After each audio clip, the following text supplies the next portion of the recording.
I've got a microphone to try. You may have noticed one or two other videos were suddenly extremely loud and sort of rich, and it's because I'm using this little iRig cast microphone, so I'm going to plug it in now.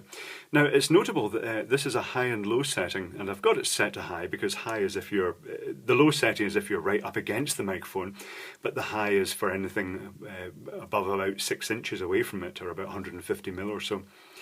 And looking at it, I can see right through this microphone except for a round effect in the middle. It looks suspiciously like it could be an electret microphone, but they may be effectively using a sort of sound cancellation technique, I'm not sure. But anyway, I shall plug it in and you can prepare yourself to be deafened. I'm not sure if this is going to be that much louder.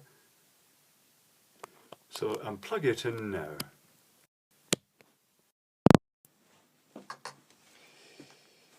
And that is either deafening or it's just not making much difference, so you can tell me what you think of it. So looking at these are the vaporizing devices for insect. I think some of them say they're for repelling the insects, but like mosquitoes and things like that. But I think they're actually designed for killing them with a vapour, because they use these tabs soaked in pyrethrins, and they basically, both of them, use a similar sort of tab, and they heat it up. And it releases the chemical into the air as a vapour. And the pyrethrins are a natural plant-derived sort of chemical that kills insects. It attacks their nervous system and makes them go a bit sort of batty, and then they sort of like die. So that's the main function here. And it's interesting, these also change colour. They go gradually, they go sort of white as the stuff is evaporated. So the only two visual differences, apart from the fact this one has the European style connection, this is the UK plug. This one has a much bigger sort of ceramic surface, and this one's got a metal surface inside with a LED. So let's open them up and see what they're like inside. I don't see screws, so I'm guessing this is just clipped together.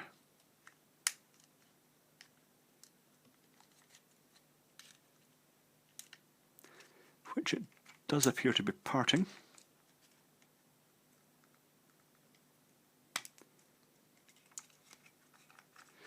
See some wee pins here, hopefully it's not heat staked.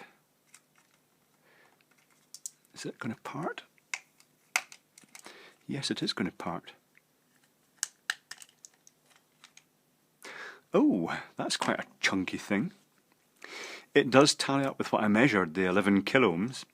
And this is basically a very high power ceramic resistor. It's custom made for this application, I'd guess, just as a heated surface.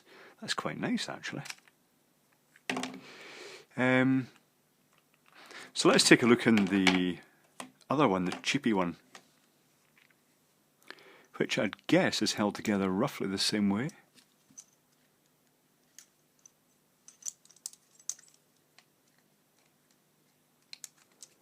Oh, that's actually unclipping quite easily.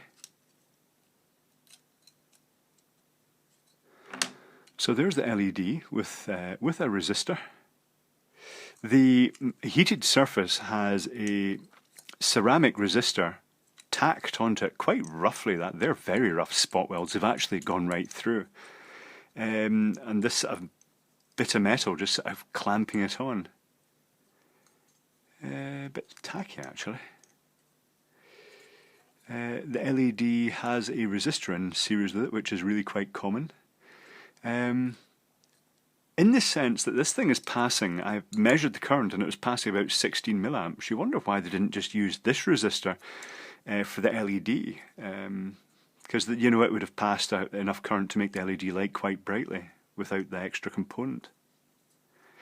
But yeah, looking at the two of them, to be honest, I prefer the Raid one. It's much nicer. It looks just better quality. It's got these silicon leads. That's just got sort of PVC type leads. Yeah, this one is so much better than the cheapy one. But yeah, interesting to see inside them.